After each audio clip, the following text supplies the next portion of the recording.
ساڵ دوای ساڵ لە هەرێمی کوردستان ژیان و گوزەرانی هاوڵاتیان لە بڕی ئەوەی بەرەو پێش بڕوات بەهۆی ئەو دۆخە خراپە داراییەی دەسەڵاتدارانی هەرێم دروستیان کردووە بەرەو دواوە دەگەڕێتەوە.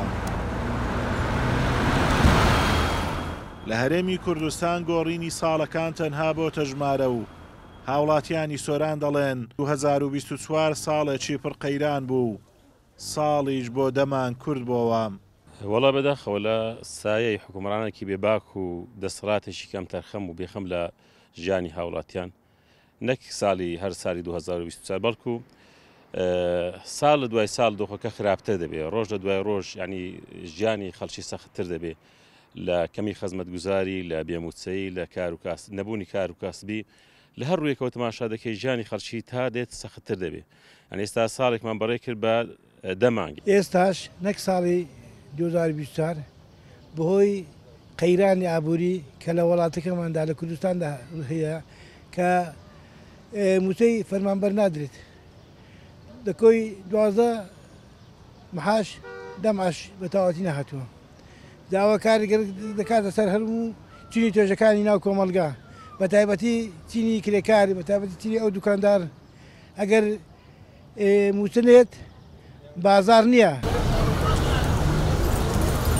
چین و توێژە جیاوازەکان ناڕازین لەم شێوازە حکومڕانیەی لە هەرێم دەگوزارێت و دەڵێن حکوومەت لەلایەک دامەزراندنی ڕاگرتووە و لەلایەکی دیکەشەوە هۆکارە بۆ شکستهێنانی هەر جۆرە کار و پرۆژەیەکی تایبەتی بەهۆی نەبوونی قەرزی بچووک و پشتیوانی حکوومەت و زۆری باج و ڕسومات و دابەزینی خواستی کڕین لای کڕیاران و نەبوونی موچە لە دەستی موچەخۆراندا. لە کاتێکدا بەرپرسان لە ژیان و گوزەرانێکی جیاواز و پڕ لە خۆش گوزەرانیدا دەژین و میلەتیشیان پشتگوێ خستووە.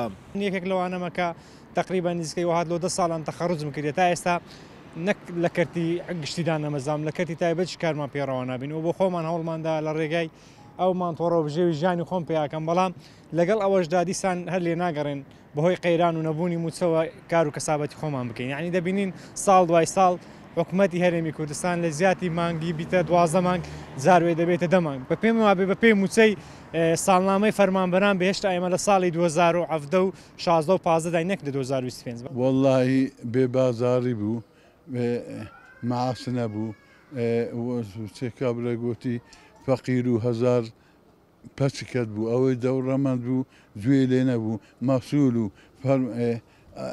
ئەوانە گویان لێ نەبوو، یاخ کەسەتی وەچی من دەوڕەمەند گوێ لێ نەبوو بەرامەت و ئەگەر فەقیر و هەزارت وەپشت گوێ کرد. ساڵی نوێ پێویستی بە پلان و بەرنامەڕێژی نوێ هەیە بۆ بەرەو پێشبردننی ژیان و گوزەرانی هاوڵاتی، بەڵام لە هەرێمی کوردستان سەرڕای داهاتێکی زۆری سەرزەوی و ژێرزەوی ساڵانە چەند موچەیەک بە پلان لەلایەن حکوومەتەوە دەبردرێت و پێیان نادرێتەوە. ئازاد و مەراوەی کەناڵی ئاسمانی پەیام، سۆران.